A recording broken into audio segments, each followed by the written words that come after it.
এক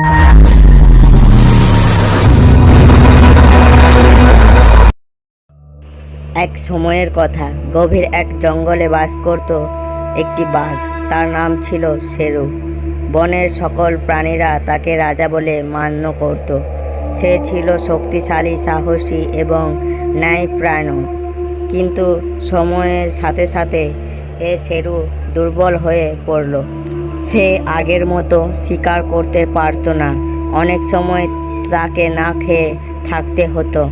অন্য প্রাণীরা বুঝে ফেলেছিল যে শেরু এখন আগের মতো ভয়ঙ্কর নয়।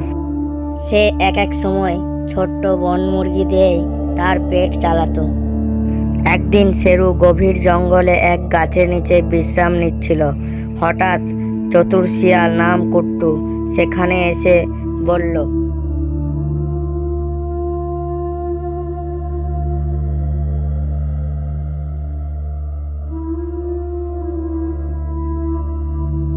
মহারাজ, আপনি এখানে কেন? আপনার তো রাজসিংহাসনে থাকার কথা। শেরু দীর্ঘশ্বাস ফেলে বলল, আমি খুব দুর্বল। এখন আর কেউ আমাকে মানে না। সবাই শুধু আমাকে এড়িয়ে চলে। আপনি চাইলে আমি সাহায্য করতে পারি। আমি জানি কিভাবে আপনি জঙ্গলের রাজার মতো ভয় পেতে পারেন। শেরু অবাক হয়ে তাকালো। কিভাবে? কুটু হাসলো আর বলল, আপনি আমাকে বিশ্বাস করুন, কয়েকটা দিন আমার কথা শুনুন। শেরু আর কোনো উপায় না দেখে রাজি হয়ে গেল। কুটু তার পরিকল্পনা শুরু করলো।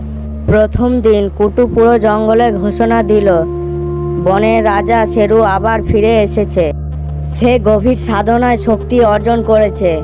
এখন তার রাগে গাছও কাঁপে, মাটিও কাঁপে। অনেক প্রাণী সন্দেহে কাঁপতে লাগলো। যারা ভেবেছিল শেরু দুর্বল, তারা এখন ভয় পেতে লাগলো। কুটুর কৌশলে কয়েকটা ছোটখাটো ঘটনাও ঘটল। কিছু গাছের পাতা নড়ে উঠল। একটা ছোট্ট হরিণ নিখোঁজ হলো। এসব শুনে সবাই ভয় পেল। শেরু আবার আগের মতো শক্তিশালী হয়ে গেছে। একদিন এক হিংস্র বন্য কুকুরের দল বনের ভিতর ঢুকে পড়ল।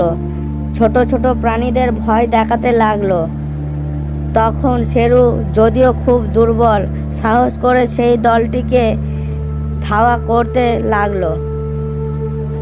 কুকুররা ভাবলো, শেরু তো দুর্বল হওয়ার কথা ছিল, এখানেও তো গর্জন করতে পারে। তারা ভয় পেয়ে পালিয়ে গেল। এই সাহসিকতার গল্প পুরো জঙ্গলে ছড়িয়ে পড়ল। সবাই আবার বলতে শুরু করলো, রাজা শেরু এখনও আগের মতোই সাহসী, এখনও তার রাজত্ব শেষ হয়নি। কিন্তু কুটু খুব চালাক ছিল। সে ভেবেছিল শেরুকে দিয়ে নিজের স্বার্থসিদ্ধি করবে। একদিন সে শেরুকে বলল, মহারাজ, এখন সবাই আপনাকে ভয় পায়। আপনি চাইলে সবার কাছ থেকে কর আদায় করতে পারেন। আপনি শুধু রাজা নন, এখন আপনি ঈশ্বরের মতো। শেরু অবাক হয়ে বলল, আমি কারো ওপর জোর খাটাতে চাই না। এটা রাজনীতির খেলা মহারাজ, আপনি না করলে অন্য কেউ করবে। সে ধীরে ধীরে কুটুর কথায় প্রভাবিত হয়ে সে জঙ্গলের ছোট প্রাণীদের ভয় দেখাতে লাগলো। একদিন এক ছোট্ট ইঁদুর, নাম ছিল মিঠু, সাহস করে শেরুর কাছে গেল। বলল, মহারাজ, আপনি তো আমাদের রক্ষা করার জন্য ছিলেন, এখন আপনি নিজেই আমাদের ভয় দেখাচ্ছেন। আপনি কি ভুলে গেছেন আপনি কে ছিলেন এক সময়? কুটু চুপচাপ শুনতে লাগলো। তার চোখে জল চলে এলো। সে বুঝতে পারল কুটুর প্ররোচনায় সে ভুল পথে হাঁটছিল। সে সবার সামনে গিয়ে বলল, আমি ভুল করেছি। রাজা মানে রাজত্ব করা নয়, রাজা মানে সেবা করা। আমি আমার সেই পুরনো শেরু হতে চাই। বনের সবাই তাকে ধীরে ধীরে ক্ষমা করে দিল। শেরু আবার বন পাহারা দিতে লাগলো। দুর্বল হলেও তার সাহস অটুট ছিল। কিন্তু কুটু, সে একদিন পালিয়ে গেল জঙ্গল থেকে।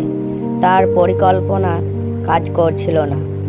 শেষে জঙ্গল আবার শান্ত হলো, প্রাণীরা আবার সুখে বাস করতে লাগলো। আর শেরু সে থেকে গেল বনের সত্যিকারের রাজার মতো, শক্তি নয় ভালোবাসা দিয়ে। নীতিকথা, একজন সত্যিকারের রাজা ভয় নয় ভালোবাসা দিয়ে রাজত্ব করে। আমাদের এই গল্পটি যদি ভালো লেগে থাকে অবশ্যই একটি লাইক করে চ্যানেলটিকে সাবস্ক্রাইব করো।